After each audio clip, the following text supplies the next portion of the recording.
My name is Layla. I am 34 years old.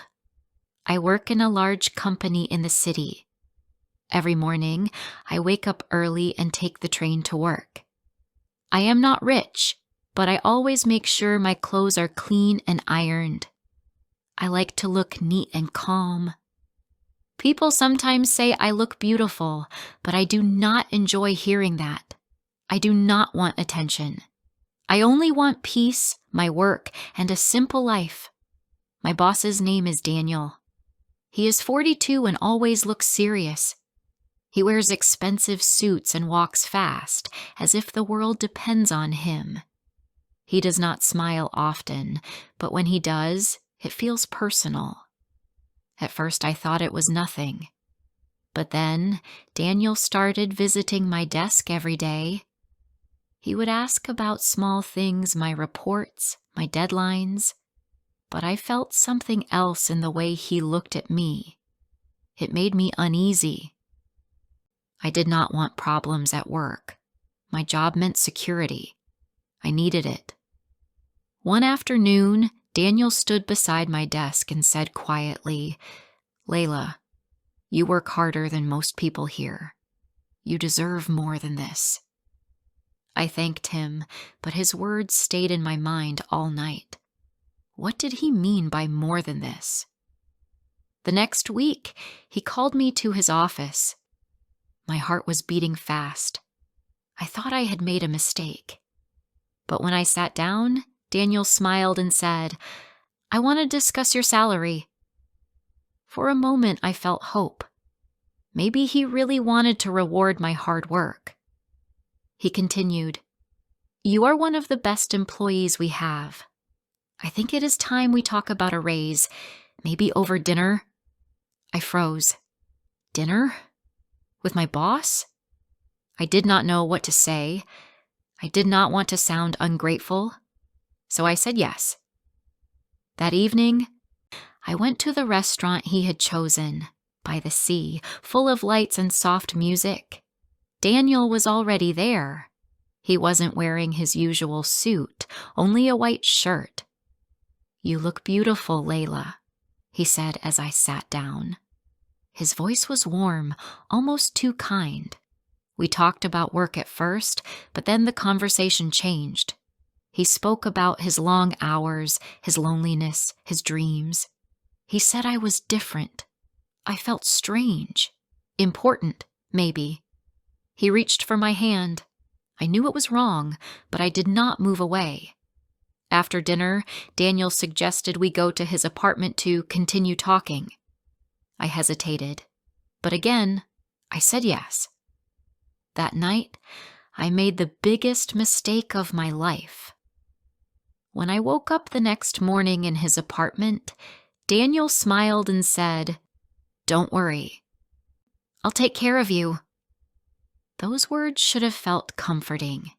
Instead, they scared me. At work the next day, he acted as if nothing had happened. He spoke about deadlines and meetings. I waited for him to mention the raise, but he never did. When I finally asked, he smiled and said, "Be patient." Days passed, weeks, and slowly Daniel changed. He stopped visiting my desk. He stopped smiling at me. At meetings, he did not look at me at all. I felt invisible. He had used me. One afternoon, I gathered the courage to go to his office. My hands were shaking. "You promised me a raise," I said. Daniel's face turned cold. "Layla," he replied, "you must not mix personal matters with work. That's not professional."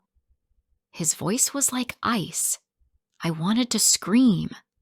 "You were the one who started it," I said, but he didn't care. "Go back to your desk," he said.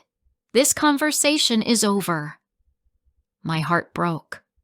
I walked out with tears I could not hide. The office felt smaller, colder. Whispers started. People looked at me differently. Then one day, HR called me. The manager, Mrs. Hall, asked me to sit down. She looked serious. Layla, we received some complaints, she said. Can you tell me about your relationship with Mr. Daniel? At first, I wanted to say nothing, but I was tired of lies. I told her everything. They found his messages. He was fired. I thought that would bring me peace, but it didn't. After Daniel was gone, everyone looked at me as if I had done something wrong. Some people whispered when I walked by. Others called me names behind my back. I tried to stay strong, but the pain was heavy. Then one morning, I received a letter from the company. They said they had to let me go for the company's image. I sat at my desk, staring at that paper. I had no job, no safety, no plan. When I left the building, no one said goodbye. I walked home alone. That night, I sat on the floor of my apartment and cried until I had no more tears.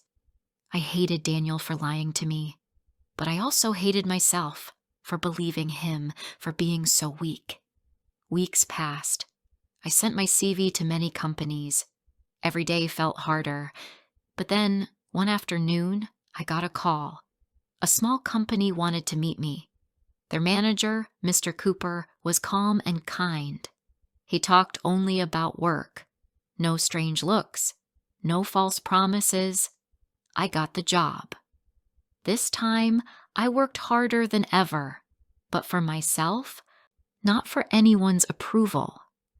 One day, when Mr. Cooper praised me, I smiled and said thank you. And I meant it. Not because I needed his words, but because I had finally learned something important. I had learned that no one could take my worth away again. Thank you for listening to my story. If you enjoyed it, please subscribe, like, and share it with friends who are also learning English. Your support helps me bring more stories for you. See you in the next one.